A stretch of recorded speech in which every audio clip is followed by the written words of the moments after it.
Hi friends. Social மீடியாவில் பார்த்தீங்கன்னா 1 கோடி ரூபா சேர்க்கறது எப்படி, 10 கோடி ரூபா சேர்க்கறது எப்படி அப்படின்னு நிறைய வீடியோஸ் அண்ட் ஆர்டிகல்ஸ்லாம் இருக்கு.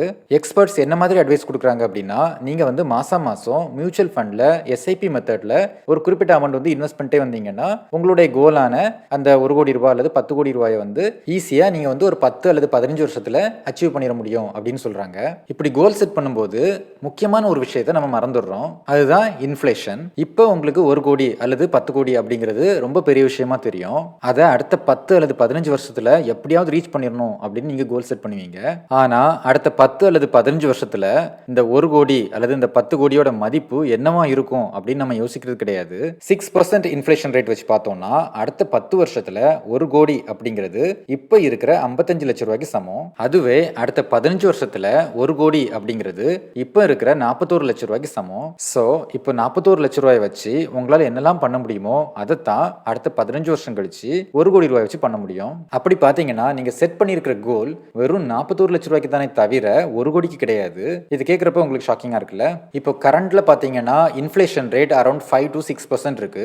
ஃபியூச்சர்ல என்ன வேணாலும் நடக்கலாம். மேபி இந்த இன்ஃப்ளேஷன் ரேட் 8% கூட போக சான்ஸ் இருக்கு. அப்படி போயிடுச்சுன்னா 15 வருஷம் கழிச்சு உங்களுக்கு கிடைக்கக்கூடிய அந்த 1 கோடி ரூபாயோட மதிப்பு அரௌண்ட் 30 lakhs தான் இருக்கும். சரி, அதெல்லாம் இருக்கட்டும். என்னோட கோல் இப்ப இருக்கிற மதிப்புக்கு 1 கோடி. 10 வருஷம் கழிச்சு எனக்கு எவ்வளவு பணம் இருந்துச்சுன்னா இப்ப இருக்கிற 1 கோடிக்கு சமமா இருக்கும் அப்படின்னு கேக்குறீங்களா?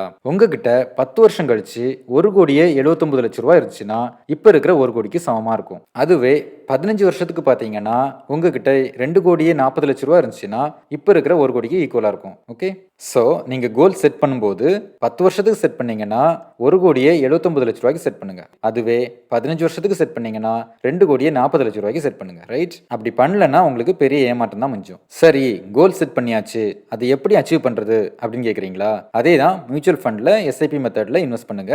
உங்களோட ரிஸ்க் ப்ரொஃபைலை பொறுத்து flexi cap, mid cap and small cap ஃபண்ட்ஸா பார்த்து சரியான விகிதத்தில் மிக்ஸ் பண்ணி இன்வெஸ்ட் பண்ணுங்க. இடையில உங்களுக்கு ஏதாவது லம்சம் அமௌண்ட் கிடைச்சிச்சுன்னா எஸ்டிபி மெத்தட்ல இந்த மியூச்சுவல் ஃபண்டுக்கு வந்து நீங்க டிரான்ஸ்ஃபர் பண்ணுங்க. அப்படி பண்ணீங்கன்னா உங்களோட கோலை வந்து நீங்க இன்னும் குயிக்கா அச்சீவ் பண்ணிட முடியும். 10 வருஷத்துல உங்களுக்கு 1 கோடியே 79 லட்சம் ரூபாய் வேணும் அப்படின்னா நீங்க மாசம் மியூச்சுவல் ஃபண்ட்ல எஸ்ஐபி மெத்தட்ல 77,813 ரூபா இன்வெஸ்ட் பண்ண வேண்டியிருக்கும். அதுவே 15 வருஷத்துல 2 கோடியே 40 லட்சம் ரூபா சேர்க்கணும் அப்படின்னா மாசம் 48,000 ரூபாய் இன்வெஸ்ட் பண்ண வேண்டியிருக்கும். இங்க வந்து நான் 12% ரிட்டர்ன் கன்சிடர் பண்ணியிருக்கேன். மியூச்சுவல் ஃபண்டை பொறுத்த வரைக்கும் இது வந்து ரொம்பவே டீசென்டான ஒரு ரிட்டர்ன். இந்த வீடியோவில் யூஸ் பண்ணின கால்குலேட்டர் லிங்க்ஸ் எல்லாமே டிஸ்கிரிப்ஷனில் கொடுத்துருக்கேன். நீங்க உங்க தேவைக்கு ஏற்ப பிளான் பண்ணி இன்வெஸ்ட் பண்ணுங்க. ஓகே, அவ்வளவுதான். வீடியோட எண்டுக்கு வந்தாச்சு. இந்த வீடியோ பிடிச்சிருந்துச்சுன்னா மறக்காம லைக் பண்ணுங்க. இந்த சேனலோட கண்டென்ட் பிடிச்சிருந்துச்சுன்னா மறக்காம சப்ஸ்கிரைப் பண்ணுங்க. தேங்க்ஸ்.